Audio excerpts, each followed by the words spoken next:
Assalamualaikum, salam Malaysia Madani. Kanta 744 mendahului berita dimulakan dengan rangkuman laporan utama dalam segmen esensi. Hari Sukan Negara platform terbaik perkongkong semangat dan perpaduan menerusi penglibatan pelbagai lapisan masyarakat dan kaum sekaligus mengamalkan gaya hidup aktif dan sihat. Menurut Timbalan Perdana Menteri, sambutan tersebut membuktikan keprihatinan kerajaan mengiktiraf kepentingan sukan dalam membentuk masyarakat cergas, produktif dan bersatu padu. Sementara itu, Hari Sukan Negara HSN 2024 disambut lebih 4.5 juta rakyat yang menyertai pelbagai aktiviti sukan dan rekreasi di seluruh negara. Menteri Belia dan Sukan berkata sambutan peringkat kebangsaan di Putrajaya berjaya menarik lebih 30,000 penyertaan daripada dalam 64 jenis aktiviti sukan. HSN yang diperkenalkan pada 2015 bertujuan membudaya dan merakyatkan sukan dalam kalangan masyarakat. Individu yang menyebarkan maklumat palsu mengenai pelajar Malaysia kononnya kibar bendera China di sebuah sekolah swasta telah dikenal pasti. Menteri Komunikasi berkata tindakan akan diambil terhadap individu berkenaan kerana cuba menimbulkan kegusaran dalam masyarakat. Pelajar terlibat jelasnya bukan warga Malaysia dan sekaligus sebaliknya warga China yang belajar di sekolah berkenaan. Sementara itu, kunjungan dua kapal Cina di Pelabuhan Pulau Pinang tidak jejaskan kedaulatan negara. Exco Pulau Pinang memaklumkan kunjungan silaturahim bersama pelajar dari Naval University of China itu mengikut saluran rasmi. Ia diuruskan Pejabat Konsulat Jeneral China di Pulau Pinang. Tambah beliau, gambar tular pelajar Malaysia memegang bendera Republik China juga tidak menggambarkan keseluruhan majlis berkenaan. Bekalan beras putih negara dijamin mencukupi untuk menampung keperluan rakyat. Walaupun kira-kira 6,000 hektar sawah di Kedah dan Perlis dilanda banjir. Menteri Pertanian dan Keterjaminan Makanan berkata bencana itu tidak menjejaskan bekalan. Setakat ini berikutan negara mengeksport lebih 40% beras. Selain tambahan 200,000 tan dari Pakistan dan India.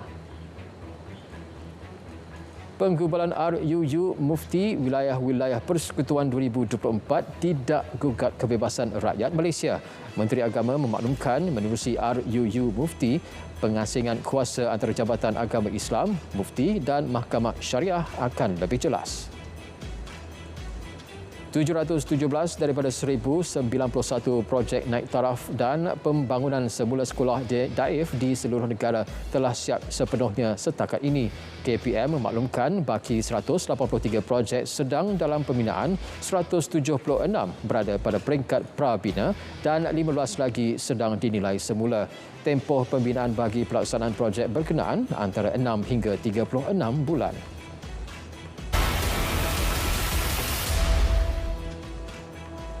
Yang di-Pertuan Agong Sultan Ibrahim dan Raja Permaisuri Agong Raja Zarif Sofia berkenan mengadakan lawatan negara ke Brunei bermula esok hingga 15 Oktober. Kementerian Luar memaklumkan lawatan negara itu akan terus mengukuhkan hubungan erat dua negara. Ia juga disignifikan dengan ulangan tahun ke-40 hubungan diplomatik Malaysia-Brunei. Malam ini berlangsung jamuan negeri bersempena sambutan ulang tahun kelahiran ke-78 yang di-Pertuan Negeri Sarawak, Tun Dr. Wan Junaidi Tuanku Jaafar di Dewan Undangan Negeri Sarawak. Bagi mendapatkan perincian lanjut bersama Syadikin Bahrin. Syadikin, teruskan. Baik, terima kasih Otto. Saya kini sedang menanti ketibaan Tuan yang terutama, Tun Pen Sri Dr. Wan Junaidi dan isteri Tuan Puan Datuk Petinggi Fauziah Muhammad Sanusi ke Dun Sarawak ini. Ini merupakan sambutan hari jadi pertama Tun Pen Sri Wan sebagai Tuan yang terutama semenjak dilantik menjadi TYT Sarawak pada awal Januari lepas. Dan sambutan jamuan ini merupakan satu kelaziman bagi sambutan hari TYT Sarawak dan secara tradisinya ia tidak disambut secara tetap di Kuching, tetapi mungkin tahun depan akan disambut dari daerah-daerah lain di negeri ini.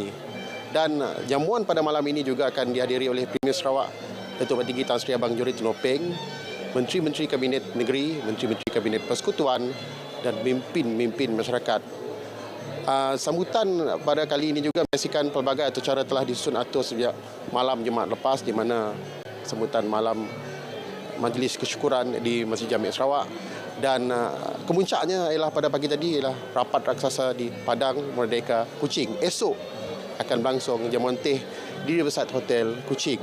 Otto, saya kira sekian dulu laporan saya yang boleh saya bawakan dari Dun Sarawak ini. Kita kembali bersama Otto. Baik, terima kasih Syarikin langsung dari Sarawak. Baik, Auditorium Permatasari RTM Johor malam ini diserikan dengan konsert Mestika Asmara Loka dibarisi 9 artis dalam dan luar negara mendendangkan kira-kira 18 buah lagu bertemakan irama keroncong diiringi kombo RTM. Laporan lanjut bersama Erwin Zaid di lokasi. Erwin, teruskan. Baiklah, terima kasih Otto. Saya kini berada di Auditorium Permatasari RTM Johor bagi membawakan perkembangan terkini konsert Mestika Asmara Loka. Dan konsert bertemakan keroncong ini dibarisi artis-artis seperti Papa Rock, Datuk Ramli Sarip, Suki Low, Maui, Azharina, Ain Abdul dan Han Biol. Dan konsert berdurasi 2 jam ini akan dipimpini hos Farin Ahmad dan Dahlia Syahzuan. Konsert akan bermula pukul 9 malam dan akan bersiaran secara langsung di TV2. Manakala dijangka auditorium ini akan dipenuhi dengan kira-kira 600 penonton dan di luar auditorium juga terdapat 2 skrin gegasi. Dan setakat ini pukul 7.50 malam, apa yang saya boleh lihat kru-kru konsert sudah pun bersiap sedia untuk berlintas langsung pada hari ini. Dan juga di belakang pentas, kombo RTM juga telah menjalankan raptai bersama-sama artis bagi memastikan konsert malam ini berjalan lancar dan gemilang. Dan saya kira itu saja laporan saya dari Auditorium Permatasari. Kembali semula ke studio. Baik, terima kasih Erwin langsung dari RTM Johor. Baik, teruskan dengan perkembangan banjir. Menurut portal info bencana JKM, penduduk terjejas berkurangan kepada 2,346 setakat pukul 7 malam. Mereka ditempatkan di 17 PPS di 3 negeri. Penduduk terjejas paling ramai direkodkan di Kedah iaitu 2,193 orang ditempatkan di 14 PPS. Manakala di Perak, 136 penduduk dipindahkan di 2 PPS. Dan yang terakhir, hanya 1 PPS dibuka di Johor menempatkan 17 penduduk. Selangor siap siaga menghadapi fenomena air pasang besar yang dijangka berlaku 17 hingga 21 Oktober ini selain peralihan monsun timur laut. Persediaan meliputi penambahbaikan projek ban dan pemantauan kawasan kerap dilanda banjir. Esko Belia dan Sukan dan Pengurusan Bencana Negeri berkata simulasi turut dilaksana melibatkan 12 pihak berkuasa tempatan. Kotor dan terdapat najis tikus di premis. Itu antara kesalahan dikesan di sebuah kedai popiah terkenal di Melaka. Menyebabkannya diarah tutup selama 14 hari bermula semalam. Exco Negeri berkata kedai terbabit antara 3 premis dikenakan tindakan penutupan sementara dalam operasi sarap di sekitar Melaka Tengah. Pemeriksaan terhadap 24 premis itu juga mengenal pasti kesalahan lain termasuk meletakkan bahan mentah di sebelah tong sampah tidak tertutup. Penggunaan kamera badan BWC berjaya kurangkan 38.46% aduan kes melibatkan anggota Jabatan Kastam Diraja Malaysia JKDM. Ketua pengarahnya berkata ia sekaligus meningkatkan tahap integriti pegawai yang bertugas di lapangan. Menerusi projek rintis JKDM, 60 unit BWC dibekalkan secara sewaan kepada pegawai di 5 lokasi pintu masuk utama negara. Sebuah tokong di Jalan Bunga Mawar, Labuan terbakar pagi tadi. Menurut bomba, kebakaran melibatkan kira-kira 30% tokong Persatuan Kuang Wei Siu. Bagaimanapun, tiada kecederaan dilaporkan. Punca kebakaran masih dalam siasatan. Seorang pegawai kanan polis berpangkat ASP dan 6 anggota bahagian siasatan jenayah narkotik IPD Ceras ditahan disyaki terbabit kes pemerasan dan cabul. Kesemua mereka direman 3 hari bermula hari ini. Menurut Ketua Polis Kuala Lumpur, pihaknya diterima laporan daripada seorang wanita berusia 22 tahun Isnin lalu. Mangsa didakwa diungkut sekumpulan anggota polis yang meminta wang RM150,000 sebelum dikurangkan kepada RM90,000 selepas menemui dadah dalam pemilikannya. Dan ketum seberat 628 kg yang cuba diseludup di sempadan Malaysia Thailand dirampas. Rampasan dibuat tentera darat Malaysia pada pukul 3.30 petang semalam. Daun ketum berkenaan ditinggalkan penyeludup selepas pacuan 4 roda dan sebuah motosikal dinaiki mereka terbalik ketika cuba melarikan diri. Keseluruhan rampasan RM81,340,000. Kira-kira RM195 juta telah dibayar kepada 106,315 pencarum perkeso yang kehilangan pekerjaan dari Januari hingga 4 Oktober lalu. Timbalan Menteri Sumber Manusia berkata pekerja berkenaan diberikan allowance selama 6 bulan untuk meneruskan kehidupan, selain bantuan khidmat nasihat dan pencarian pekerjaan. Mekanisme pengurusan e-waste dibangunkan dengan adaptasi konsep perluasan tanggungjawab pengeluar dan perkongsian tanggungjawab. Ia mewujudkan sistem pengurusan e-waste yang lebih holistik. Menteri Sumber Asli dan Kelestarian Alam berkata inisiatif membabitkan kerjasama pengeluar, pengimport, pengguna, pusat pengumpulan berdaftar dengan JAS serta pusat pemerolehan e-waste yang dilesenkan.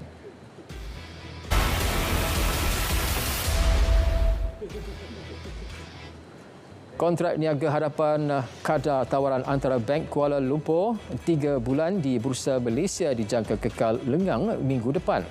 Kontrak itu tidak diniagakan pada minggu yang baru berakhir. Kedua-dua jumlah dagangan dan kepentingan terbuka kekal pada tahap SIFA. Pada penutup dagangan, kontrak bulan sementara Oktober, November dan Disember 2024 serta Mac 2025 kekal pada 96.45. Ringgit dijangka diniagakan berhati-hati dan kekal tidak berubah berbanding dolar Amerika minggu depan. Ia susulan kebimbangan terhadap ekonomi China dan risiko geopolitik. Ketua Ahli Ekonomi Bank Muamalat Malaysia berkata pembentangan belanjawan 2025 juga akan menjadi tumpuan utama. Pada asas Jumaat ke Jumaat, ringgit merosot berbanding dolar Amerika kepada 4.29 daripada 4.22 sebelumnya.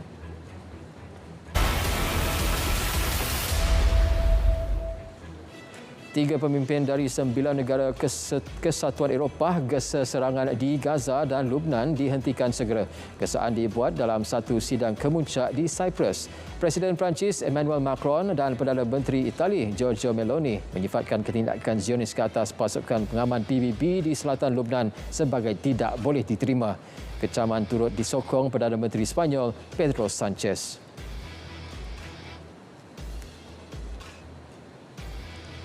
Setelah 8 hari berlangsung, Majlis Tilawah dan Hafazan Al-Quran peringkat antarabangsa ke-64 melabuhkan tirainya malam ini. Untuk perkembangannya, terus ke Pusat Dagangan Dunia WTC bersama Alisa Yusra. Silakan Alisa. Terima kasih Otto. Baik, kelihatan orang ramai telah pun mula membanjiri Dewan Merdeka Pusat Dagangan Dunia Kuala Lumpur untuk sama-sama menantikan debaran negara manakah yang bakal membawa pulang dan dinobatkan sebagai Johan dan Qori-Qori'ah bagi kategori tilawah dan juga hafazan MTHQA kali ini.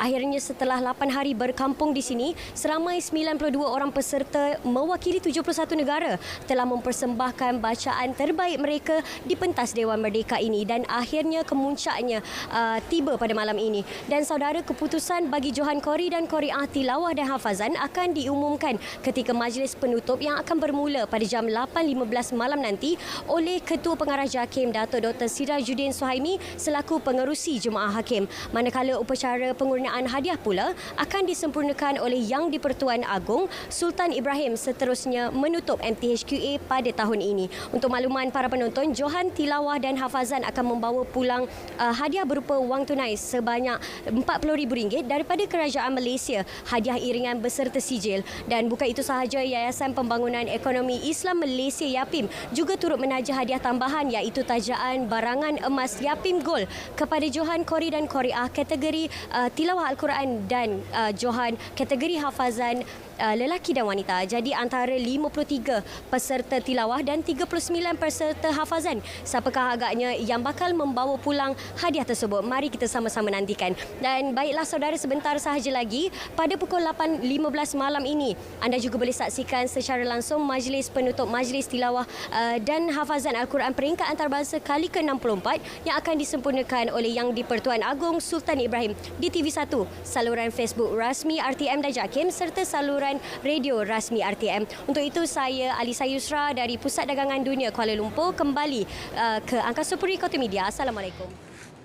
Terima kasih Lisa langsung dari WTC. Sekian Kanta 744 dari Sungai ke Segara Palestin, pasti merdeka. Assalamualaikum.